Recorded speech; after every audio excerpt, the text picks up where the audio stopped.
So over the weekend, I went to the Monster-Mania horror convention in Cherry Hill, New Jersey. I've been going to this convention since I think 2005. It's actually the very first convention I ever went to. It's amazing that after more than 15 years, this convention pretty much looks exactly the same as it always did. I had a really great time. I ran into some people I knew. I ran into some people who knew me. I stayed at a weird Days Inn up the road, and they had Welch's fruit snacks in the vending machine. It was solid.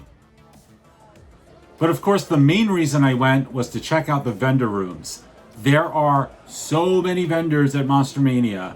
There's a giant ballroom full of them. There's two smaller rooms full of them. Then there's a gigantic hallway filled with even more. Just vendors left and right. Sometimes I browse for a few hours and leave with nothing. And then other times I kind of buy everything I see until all that's left in my wallet is like $3 and a ticket stub for the 2002 hit Murder by Numbers. Are you gonna do it or what?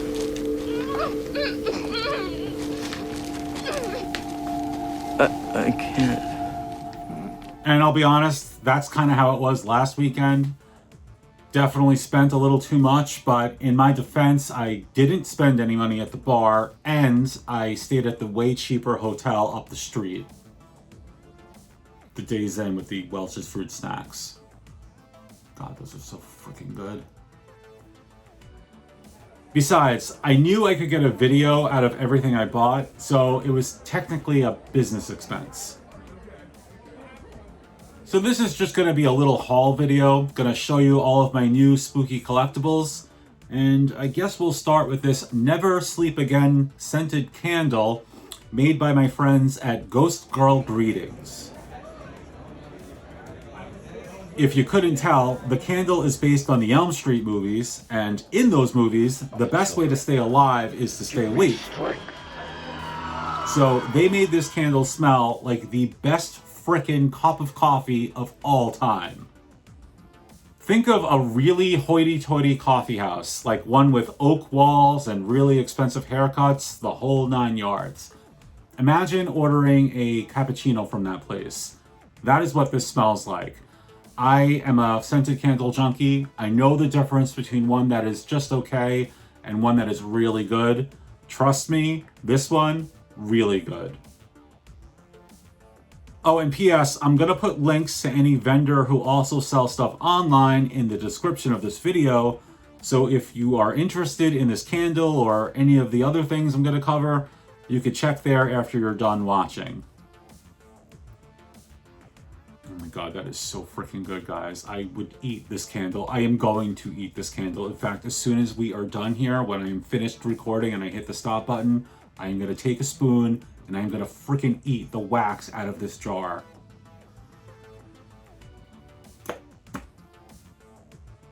And next we have this awesome slice of three-dimensional ecto-cooler art made by a company called Popsic Art.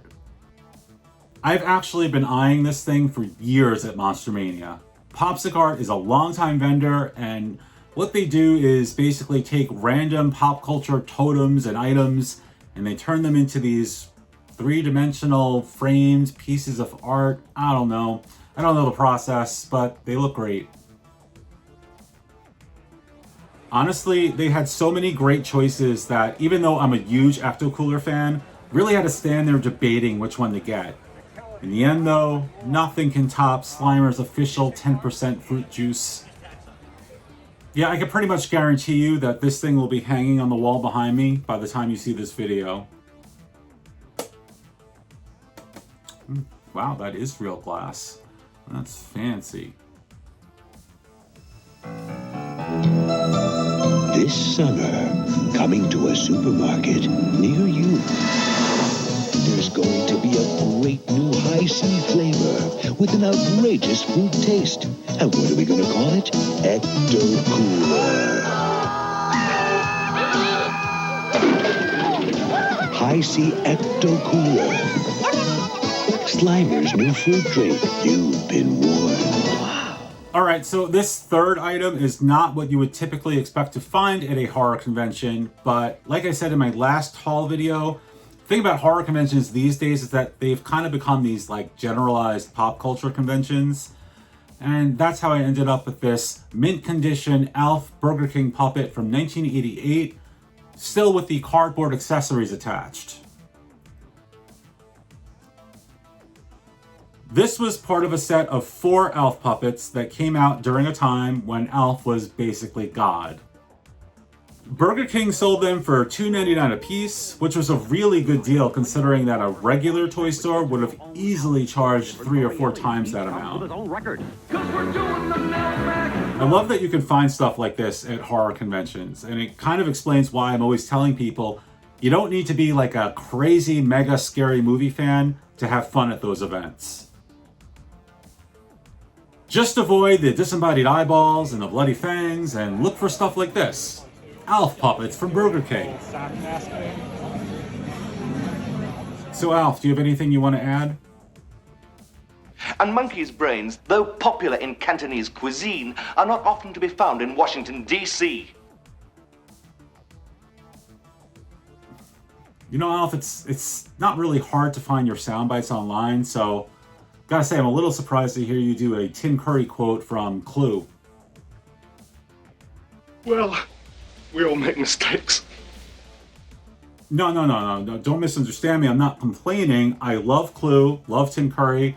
I was just a little surprised, but you know, if that's what's working for you, I am totally game to sit here listening to you quote Tim Curry for the rest of the night.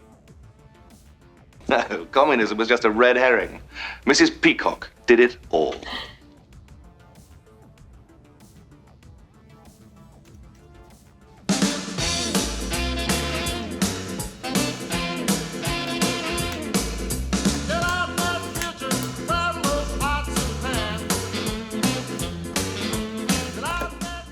And next we have the novelization of The Amityville Horror 2 from 1982. God, it's been a really long time since I've seen this movie, but from what I remember, this is not one you would want to watch with the whole family. Like, there's this guy, maybe a teenager, who gets possessed by a demon. Then in the end of the film, he busts out of the demon skin like he's a caterpillar turning into a butterfly. And I know it sounds nice when I put it that way, but in practice it was really, really disgusting. I found this at a vendor who had tons of horror movie novelizations. Not sure why I picked this one, but it probably had something to do with the functioning door on the front cover that leads you into a house filled with bugs and priests. I'll be honest, there is a very small chance that I will ever read this, but I definitely should because the back cover promises that I'm going to learn about the hooded figure with glowing red eyes that nearly trapped George Lutz inside the house. God, I am such a sucker for things with glowing red eyes, whether it's that old Dark Side action figure, or the Chupacabra from Unsolved Mysteries, or this weirdo from the Amityville Horror 2 novel. Good stuff.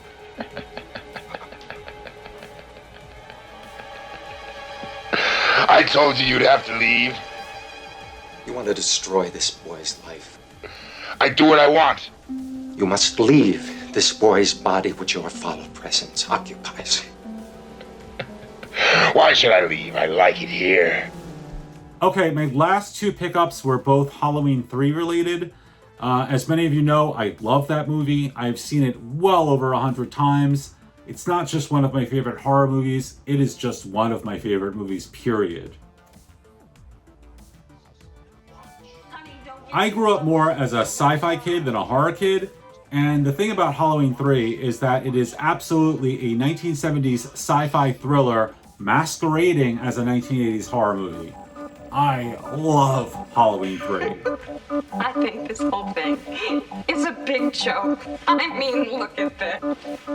So first we have this amazing oversized Halloween 3 VHS box wall art thing. I don't know what you'd call this, but it's really shiny and it's really big and it just looks great. This was made by a company called Unmasked. They had a bunch of these oversized VHS box wall art thingies, but naturally I had to go with the only movie that ever pit Tom Atkins against a bunch of Irish robots.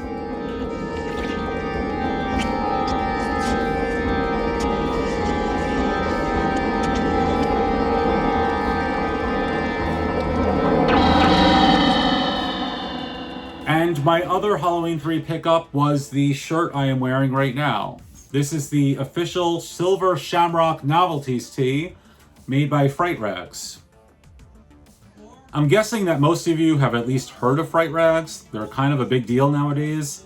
I was actually reminiscing while I was there about seeing them at my first horror conventions in the mid-2000s when they were still this like teensy tiny thing. And now these days, your grandmother probably wears their shirts. So good for them and good for me because I love this shirt and I'm going to wear it to every single occasion from now on, even if it would be totally inappropriate to do so. And while we're on the subject of Halloween 3, if you have never seen that movie, see that movie. Halloween 3, Season of the Witch, the night no one comes home. So those were my finds from Monster-Mania. You'll notice that I didn't tell you how much I spent on all that stuff, which probably is an indicator that I spent way too much last weekend. Nah, look, it was fine. I wasn't bargain hunting. I just wanted to go home with some cool stuff. I usually leave those conventions with things that I look back on later like, God, why did I buy that? This time, I think it was pretty good about sticking to actually useful things like candles and wall art and clothing and the novelization to the Amityville Horror 2. Anyway, Monster-Mania was a blast. It always is. I hang around a lot of the horror conventions in the New York, New Jersey area, so if you ever see me at one of those, don't be afraid to say hi. Can't promise that my response won't be bumbling and awkward, but let's just pretend that's part of my act. I will see you guys soon with another video. In the meantime, I don't know, go watch Halloween 3, maybe start a collection of Alf puppets, whatever works. See you soon. Take care.